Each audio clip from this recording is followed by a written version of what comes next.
acompanham a notícia Pro Trabalho e hoje é dia de falar de espelho afirmativo na sociedade. Bem, a gente está num ano eleitoral onde a gente vai eleger os nossos deputados estaduais, os nossos deputados estaduais, federais, senadores, governo. E o mundo inteiro o assunto é política. Até porque as questões econômicas, né? Como é que anda a economia do nosso país? A gente sabe que o Brasil sempre esteve atrasado com relação a várias questões, principalmente humanitárias, né? Em detrimento de outros países do mundo. Mas mais do que nunca, a gente precisa de que tenham mudanças, né? E aí, de repente, uma assessora de imprensa, a Daniele, um beijo, me sugere a pauta dessa jovem especialista em política. Tem toda uma outra história que ela podia seguir a carreira que ela quisesse, mas essa jovem resolveu um dos piores cenários do nosso país, um dos piores momentos em termos de você olhar para a política e falar, vou ser político, vou ocupar esse lugar que pertence a todos nós. E ela resolveu, né, ser candidata. Vamos começar um pouquinho até antes dessa questão dela ser candidata, que é o fato que ela ocupa um cargo que auxilia na questão dos respeitos de outra vertente que o Notícia Pro Trabalho defende, que são os direitos humanos. Quem vai falar com a gente é formada também em administração de empresa, Alessandra Monteiro. Bem-vinda, Alessandra. Prazer. 32 anos? 32 anos. 32 anos, 42 anos. E eu vi até a sua apresentação no TEDx quando eu fui estudar, depois que a sua assessora tinha sugerido a pauta. Sim. Vamos começar pelos direitos humanos, que eu acho que é onde você está há mais tempo? Claro, com certeza. Que te inquietava como administradora de empresa? É o perfil que o pessoal vai falar, essa não sofre nenhum preconceito. É loira, é não sei o que, não tá dentro do quadrado de preconceito. Será que é assim? Ah, é filha de alguém, né? Vem de uma família de um brasão político. Não, também. Não também. Então não tem familiar, brasão político, não tem aquele patrimônio enorme por aí, não é filha de um grande empresário. Não, também. É de Mogi das Cruzes. Cruzes. Isso. Mogi das Cruzes. O que levou essa moça de Mogi das Cruzes primeiro a se interessar pelos direitos humanos? O que te provocou enquanto administradora de empresa? Bem, obrigada por me receber aqui na Pro Trabalho. Eu acho que é super importante o que vocês fazem e a comunicação que vocês têm produzido num momento onde, assim como a política é muito difícil, o jornalismo e a comunicação no Brasil também vive um momento difícil, de reconstrução, né? Exato, de ressignificar esse espaço, né? As fake news estão aí exatamente para dizer para nós o quanto que espaços e iniciativas como essa precisam ser valorizadas. Então, tô super feliz de estar aqui. Obrigada. E aqui jornalista com diploma, tá? Só um paralelo. Gente que estudou para ser jornalista e gente que estudou para se colocar na política. Porque a gente exige credenciais de tantos outros profissionais, né? Eu não vou a uma consulta médica com alguém que não estudou medicina. Então, por que eu dou credibilidade para alguém que não entende da ferramenta de jornalismo? Ou por que eu voto em alguém que não se preparou para ser político e um gestor público? Então, acho que essa é a minha primeira provocação, assim, para ter feito a escolha de ir para esse lugar. Eu sou nascida e criada na cidade de Mogi das Cruzes, estudei em escola pública e acho que a minha história é a história da família comum brasileira, de alguém que tem pai e mãe que trabalham e que não conseguiram terminar o ensino médio, mas que tinham um sonho de que os filhos estudassem. E em casa somos 3 filhas, eu sou a filha mais velha. Então, quando eu fui a primeira a ir para a faculdade, foi uma alegria dentro de casa e uma expectativa. Primeira na casa dela a ir para um curso universitário. É isso. E aí, acender aquela alegria de que a gente está conseguindo, a nossa família está evoluindo. Então, eu me formei em administração e comecei a trabalhar numa distribuidora de aço, entendendo um pouco o que era o mercado de aço, né? A gente tem essas empresas na região do Alto Tietê e é um mercado muito desenvolvido no Brasil. A provocação que você faz, né? Se eu venho de um lugar de preconceito, eu entendo que a vida estava me preparando para esse momento na política, porque o mercado de aço, o empresariado majoritariamente é um lugar masculino, de pessoas brancas, e sim, quando a gente fala da direção das empresas e dos donos das empresas, a gente está falando de uma classe média alta, que tem todos os acessos e as oportunidades. Eu entendo que a legislação para empreender e criar negócios, ela está à disposição, mas tem muita burocracia para que o pequeno e o grande tenham as mesmas oportunidades de empreender. Então sim, eu venho de um lugar de preconceito, porque eu trabalhava num time com mais 10 homens, a maior parte deles engenheiros e mais velhos, e eu a única mulher jovem administradora. Isso que eu ia pontuar, jovem, né? O nosso jovem, como também ainda é tratado no Brasil. Né? Exato, a gente ainda tem muitos espaços no Brasil que infantilizam a juventude, sendo que no mundo a gente está vendo jovens, adolescentes proporem soluções que são inovações, né?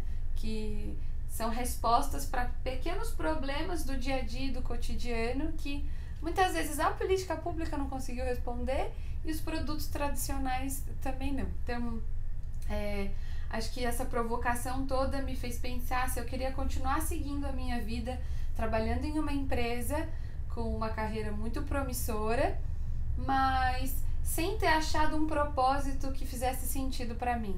Eu queria muito fazer alguma coisa que alcançasse mais pessoas, que gerasse mais benefícios, além de gerar riqueza para um pequeno grupo ou até para uma organização. E aí, nesse momento da minha carreira, eu precisava fazer uma especialização e, pelo que estava dado, a maior oportunidade seria a de fazer engenharia de materiais, para ser mais especialista no mercado em que eu estava atuando. Mas eu tinha muito desejo de fazer ciências políticas. Eu não sabia direito onde essas pessoas moravam, o que elas faziam, onde elas trabalhavam, mas era um tema que me chamava a atenção. E aí foi assim que eu comecei a me preparar para esse lugar da política, sem saber exatamente que um dia eu gostaria de me candidatar, mas hoje é o propósito que eu tenho como clareza e que... É levar o novo para a política. Exato. E você se tornou embaixadora por causa do seu trabalho com relação aos direitos humanos. Explica pra gente um pouquinho. Você é embaixadora de quê? De quê? Que legal.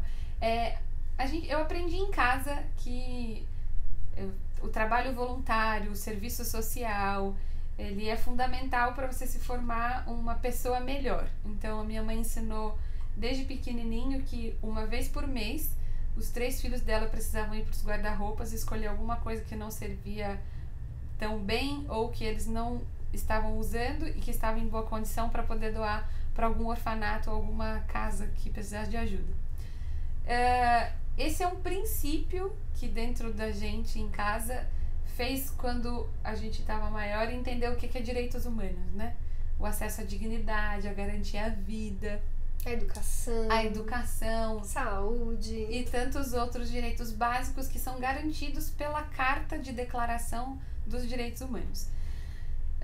Eu me conectei com uma organização que fazia o combate ao abuso infantil e esse sempre foi um motivo muito grande para que eu tivesse dedicada à causa dos direitos humanos da primeira infância e mais adiante ter descoberto a Youth for Human Rights, que é uma organização internacional, que é um dos braços da ONU para o trabalho e defesa dos direitos humanos, especialmente para jovens. Então, eu sou embaixadora da Youth for Human Rights no estado de São Paulo, que nada mais é do que o trabalho voluntário de comunicar e de educar as pessoas sobre os seus direitos. Esse ano de 2018, a Carta de Declaração dos Direitos Humanos, que foi o documento oficial pós-guerra que uniu o mundo em torno de garantias básicas para o desenvolvimento dos seus cidadãos, completa 70 anos. Então é um ano muito especial pra gente. Maturidade, né? Começa o período de maturidade, né? Exato. A gente começa a ver um pouco mais de entendimento e de maturidade das organizações e da sociedade sobre o que é os direitos humanos, mas a gente ainda sabe que é um trabalho de formiguinha e ainda precisa fazer bastante. E muita coisa, né? Como reagiu a tua família quando você fala, né? Tua mãe faz o quê e o seu pai? Sim. A minha mãe é costureira, ela tem uma oficina de costura desde que eu sou muito pequena e o meu pai trabalhou por muitos anos com o meu avô na construção civil. Então, igual hoje... meu papai também de construção civil, meu beijo a ele. Meu beijo pro meu também. E então, ele trabalha com isso até hoje e minha mãe também. Que bacana. E eu fico imaginando, né? Chegar para um pai de construção civil, né? O meu pai, que é envolvido com política diferente do dela, meu pai é deputado estadual por São Paulo, né? E é antes disso, militância sindicalista. Quando eu cheguei para ele e falei que eu ia ser jornalista, ele ficou preocupadíssimo, porque eu sou primogênita de 5 filhos, né? Pra ele era direito, agora ele aceita jornalista, empreendedor e tudo mais. Mas tem essa mesma origem que teu pai, trabalhador de construção civil, encanador de obras quando chegou em São Paulo, nordestino, mãe professora. A gente veio da zona leste de São Paulo, teve essa história por trás. Antes dele chegar a deputado, ele teve essa reação comigo, jornalista. Uma pessoa envolvida em questões públicas, né? Em questões sindicais, aquela preocupação do pai, com o que você vai sofrer, porque já quando eu segui esse caminho, o jornalismo já ganhava, por exemplo, a desobrigatoriedade do diploma. Grande desafio. O desrespeito ao salário, né? As perseguições mesmo e mortes para alguns jornalistas, que morrem muito jornalista no mundo inteiro, no nosso país não é diferente, ainda se fala pouco sobre isso. Não só a morte matada, mas a morte das condições de trabalho análogas que a gente vive, né? Sim. E eu fico imaginando teu pai, tua mãe. Pois é. Caíram de costa. Com certeza. Como você já disse, eu não venho de uma família tradicionalmente política, ninguém nunca na minha casa se candidatou a nada, nem a síndico de prédio, porque a gente sempre morou em residência tradicional. E então, quando eu cheguei em casa, e foi literalmente essa a minha experiência no meu processo de me descobrir alguém que queria protagonizar e ter um propósito no espaço da política, eu cheguei para minha mãe e para o meu pai e falei, olha, eu tô pensando em me candidatar nas eleições e participar. E eles ficaram completamente desestabilizados e a primeira reação foi, mas filha, você conseguiu estudar, você tem um trabalho, você tem uma carreira estável, você tem garantias e seguranças, e se você vai pra política, o que vai acontecer? A gente não sabe, e é perigoso, e as pessoas são ameaçadas, e a primeira coisa que precisa ter para disputar a eleição é muito dinheiro, porque campanhas são caras. Eu sei disso, porque acompanhei de perto, muito. Posso muito imaginar. Dinheiro, muito. E aí, por todas as argumentações dos meus pais, eu disse, é exatamente por isso que eu achei um propósito na política, porque eu acredito que a política precisa ser um lugar para todas as pessoas, principalmente para pessoas comuns. E o que é uma pessoa comum brasileira? É a mulher negra, é o jovem que estuda na escola pública, é o pai e a mãe de família que sabem quais são os desafios para criar os seus filhos, usar o transporte público e a saúde pública. São pessoas comuns que eu gostaria de assistir na política. E hoje, sabia que 40% dos nossos representantes no Congresso Nacional, eles são parentes de algum político. Filhos, sobrinhos, esposos ou esposas de algum político tradicional. Eu chamo isso de filhocracia. Sendo que... Democracia, filocracia. Dizem pra gente que a gente vive num sistema democrático, mas eu digo que é filiocrático, porque em algumas outras carreiras isso também acontece. O seu sobrenome te promove a um legado. Advogado, jornalista. A gente está falando na questão da política, que não é nem só a questão de você ter, porque se o cara também fosse filiocracia, mas ele chegasse lá e o pai dele tivesse uma história boa, e ele fosse filocracia e tivesse uma história continuada, sim, sem monopólio, ninguém estaria questionando. A gente está questionando o que não funciona no nosso país. Isso. O ponto é exatamente esse. Aí a gente continua sem saúde, a gente continua sem educação, porque não existem pessoas realmente defendendo os interesses do coletivo, isso, mas sim os interesses de um brasão. É isso, porque ainda mais o reforço de pessoas comuns participando da política, porque os políticos não são pessoas com acessos comuns, eles são pessoas cheias de privilégios. E eu não sou alguém contra as heranças, eu não sou alguém contra alguém que assume um legado dentro da sua família. Ainda mais se for um legado de luta, de vitória, de auxílio ao próximo, digno, direitos humanos, é justo. Né? Existem muitas histórias assim no Brasil, mas um posicionamento que eu sou absolutamente contra é o de privilegiar e favorecer pessoas que venham desses sobrenomes, independente de quem quer fazer a mudança como a Alessandra, né? É isso. E Ale, o que você imagina? Porque, por exemplo, eu como filha de um político, né? E olha que meu pai não é também de brasão político, né? Ele é um trabalhador da construção civil, foi um militante sindicalista. Eu mesma tinha muito medo do meu pai político. Eu não sabia se ia gostar disso. Foi todo mundo, mesmo não sendo com ele, de perto dele, mas foi sempre muito sofrido todos os processos eleitorais dele. Então eu mesmo sabia o que eu ia encontrar lá, né? Como que ia ser isso e tudo. Aí às vezes as pessoas me perguntam, por exemplo, porque como eu milito em prol da pessoa com deficiência e várias coisas, as pessoas me perguntam, mas você não tem interesse político? Eu falo, não tenho. Por que eu não tenho? Eu, Regina Ramalho, né? É igual quando eu sou advogada, bacharel em direito, especialista de direito direitinho, não mexam comigo, estudei direito direitinho, entendeu? Vou usá-lo na íntegra, mas optei por seguir a minha MTB, que percebi que eu seria mais útil. Sabe a questão do propósito que você consegue enxergar na política? Eu percebia que a Regina conseguia ser mais útil enquanto comunicóloga, né, com a MTB dela, com notícia para o trabalho, falando com a Alessandra, falando com pessoas de todos os partidos. A gente teve o Marquinhos do PSDB aqui na área de saúde e segurança, estamos com a Alessandra da Rede, e teremos tantos outros que a gente conhece aqui conversando, querendo entender como vai ser esse processo eleitoral na nossa cidade. Sim. Mas eu não me via, eu pensava assim, eu falava assim, não é que eu não queira, eu não sei o que eu faria lá. Não sei se eu teria essa força que você tem. Então, por isso, optei por seguir onde eu me sinto útil para a sociedade. O que você se vê fazendo lá, Alê? Eu tenho um propósito bastante claro. A Alessandra Monteiro, eleita deputada estadual, vai ser a deputada estadual da reforma do ensino médio. Vai ser a deputada estadual da geração de emprego e da oportunidade de trabalho. Eu estudei em escola pública, eu sei, na minha experiência de vida, que não é natural para um aluno da escola pública o ingresso na universidade ou a boa oportunidade de primeiro emprego. O primeiro emprego da maior parte dos jovens no estado de São Paulo é um subemprego. É o trabalho de auxiliar assistente na padaria que fica na esquina da minha casa.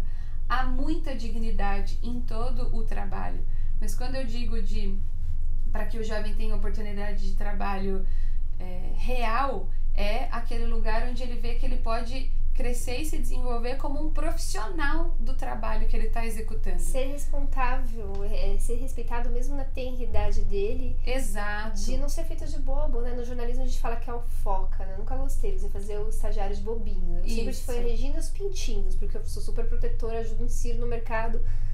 E tem essas questões mesmo. Exato. É ter um jovem trabalhando em uma atividade que dê expectativa de vida e que não seja só pela sobrevivência, pela necessidade financeira de gerar recursos. Você vai ser deputada estadual? Estadual. E uma coisa que as pessoas também confundem bastante, a gente não sabe, engraçado, né? A gente sabe o que é necessário para ser um cozinheiro, um pedreiro, mas a gente não sabe o que é necessário para ser um deputado estadual. O que realmente um deputado estadual pode prometer? Você quer ensinar pra gente um pouquinho? Isso é super importante. Nós temos no estado de São Paulo 94 deputados estaduais. A ALESP, Assembleia Legislativa do Estado de São Paulo, fica ao ladinho do Parque Ibirapuera, porque poucas pessoas sabem onde fica a Assembleia Legislativa e só por aí começa o nosso diagnóstico do quanto que o papel do deputado estadual tem estado distante da sociedade civil, pessoas comuns. Os deputados estaduais são responsáveis majoritariamente por toda a legislação que compete ao estado de São Paulo. Então toda lei que tem abrangência estadual é de competência do deputado estadual desenvolver aqui em São Paulo e de fiscalizar o governo do estado. E a gente está falando de fiscalizar... Fiscal do governador, tem noção? Vocês sabiam disso? A gente está falando de fiscalizar o estado mais rico da América do Sul e a gente está falando de um dos estados mais importantes do mundo. São Paulo, até a última informação, é o 14º estado mais importante do mundo. Nós temos um PIB de mais de 1 trilhão e 200 bilhões de reais. Essa riqueza é produzida no território do estado de São Paulo e tudo isso passa pelo estado. As arrecadações tributárias, os incentivos para a geração de emprego e trabalho e novos negócios. Então, é competência do deputado estadual olhar para as escolas estaduais. Por isso que chama Professor Rubens Mercadante de Lima, porque a escola é estadual. E em muitas das nossas cidades, a única presença do estado é a escola. e como que ela tem sido vista hoje, como que o Estado está se colocando na sociedade. Uma escola onde o jovem tem pouco incentivo, onde a classe de professores é nem um pouco reconhecida ou atualizada na sua formação de professorado para continuar mantendo a escola um lugar vivo, e trabalha com o currículo escolar de mais de 40 anos, que ainda não é atualizado. O jovem dessa geração vai para a escola e aprende matérias, e com certeza você aprendeu matérias que você, quando terminou a escola, disse assim, para que servem essas matérias? Então, quando eu digo que a Alessandra Monteiro, eleita deputada estadual, vai ser a deputada da reforma do ensino médio, é porque eu acredito que uma prioridade é ressignificar o espaço da escola. E aí tem que motivar que a bancada venha com você também, porque não é fácil, né? E aí não são aqueles acordos que a gente fala, mas é através desse conhecimento teórico e prático que a Alessandra se capacitou, que vão vir os argumentos, que vai vir a pressão. Vai ter que ter coragem, né, Ale? Porque a gente sabe que não é fácil. Não é fácil, mas é necessário, a gente precisa, fundamental, clama, né? É fundamental. Hoje, 30% dos jovens com idade para estarem cursando o ensino médio no estado de São Paulo estão fora da escola, por inúmeros motivos. E o principal deles é a necessidade de geração de renda em casa. Então, ele abandona a escola porque ele precisa ajudar a sustentar a sua família. Então, a escola precisa ser um lugar que forma para o trabalho, que forma para a vida, e não para matérias que o jovem não se conecta mais. Sobre coragem, a gente tem produzido uma série de vídeos de 1 minuto, 1 minuto e meio, para compartilhar com as pessoas sobre educação política no Instagram. Então, se você usa o Instagram ou o Facebook, pode procurar por Alessandra Monteiro SP, contando para as pessoas o que faz um deputado estadual, quanto custa 94 deputados estaduais e a Assembleia Legislativa para o bolso do cidadão que está no estado de São Paulo. Quantos hospitais dá para construir? Quantas escolas? Quantos professores vão formar? Exato. Mas será que está sendo bem investido esse dinheiro? A gente sabe que tem gente boa lá, então a gente não vai falar só de coisa ruim. Não. Mas se você não participar, se você não fizer parte, aquele não participa da vida pública, ele também está compactando com ela. Então, e está sujeito a viver a vida de quem está na vida pública escolhendo isso. Olha, eu fiquei muito feliz de você aceitar o convite de vir na notícia, nesse espaço democrático pra gente falar.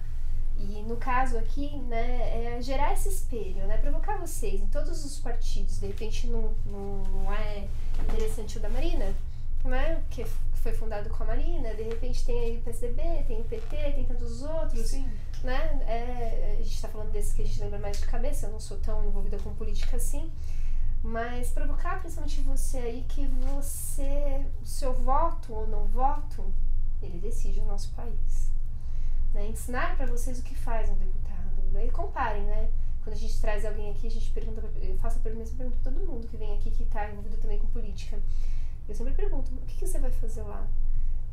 Primeiro eu tento ver se ele sabe o que é, porque, pasmem, muitos não sabem o que estão fazendo ali. Sim. Eles têm, sim, uma ideologia política também, mas muitos não sabem, não tem projeto. Sim. Né? Então, o que adianta a Regina estar à frente da agência de notícia e ela não saber para onde ela quer que a gente vá? Né? Obrigada mais uma vez. Quer deixar mais alguma mensagem?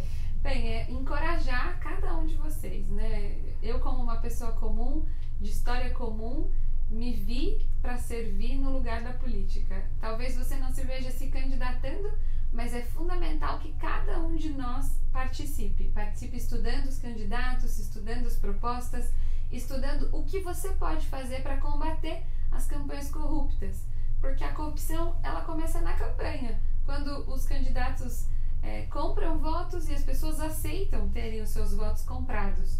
A única maneira de combater isso é você votando e trabalhando por uma campanha e uma votação que você acredita, que você se identifica e que faz sentido para você. Então, acho que é me colocar à disposição para, se as pessoas quiserem fazer perguntas ou saber mais do que é esse projeto, mas principalmente de encorajar nesse espaço de afirmação de que todos somos fazedores de política e o poder de fazer essa transformação, ele é de cada indivíduo que se determina a fazer. Legal. Se você gostou desse programa e quer apoiar a Notícia para Trabalho, a gente não vende de patrocínio como são os os portais comuns, os programas comuns. A gente vive da venda de soluções de comunicação exatamente porque a gente possa ter essa imparcialidade na notícia, né? É bem um bate-papo, às vezes a gente recebe muitas críticas, né, de colegas jornalistas que querem que seja feito naquele formato tradicional, mas a gente segue os critérios do jornalismo, a gente não segue o formato, porque a proposta da notícia é esse diálogo, né? Eu estou aqui enquanto mediação de jornalismo, conduzindo assuntos que a gente acha que vai interferir sim na qualificação profissional, no respeito à diversidade, na geração de renda, no empreendedorismo social, que é o Notícia para Trabalho, é uma empresa 2.5, né? Uma empresa que tem que ter lucro sim, porque a gente vive, tem que comer, tem que se alimentar, mas que a gente tem um propósito maior, que é esse de conectar as pessoas através da informação. Se você gostou e quer investir na notícia, você pode levar palestras nossas sobre trabalho, empreendedorismo e respeito à diversidade. Você conhece qual é o seu melhor ângulo? A gente já fotografou alguns políticos, já conhece? É um trabalho que mantém a notícia no ar. Já pensou em ser garoto propaganda do seu produto e serviço? Às vezes fala bastante como a Regina, mas será que você sabe falar com conteúdo, mandando a mensagem certa sobre o seu produto ou serviço? Essas são algumas das soluções de comunicação que ajudam a manter a notícia no ar. Espero que vocês tenham gostado dessa edição. Quero agradecer toda a nossa equipe, né, da Bíblia ali, o Edson observando, Gabi do outro lado. E principalmente a Deus Pai Todo-Poderoso, que a gente possa continuar à frente dessa ferramenta de comunicação, levando informações que transformem.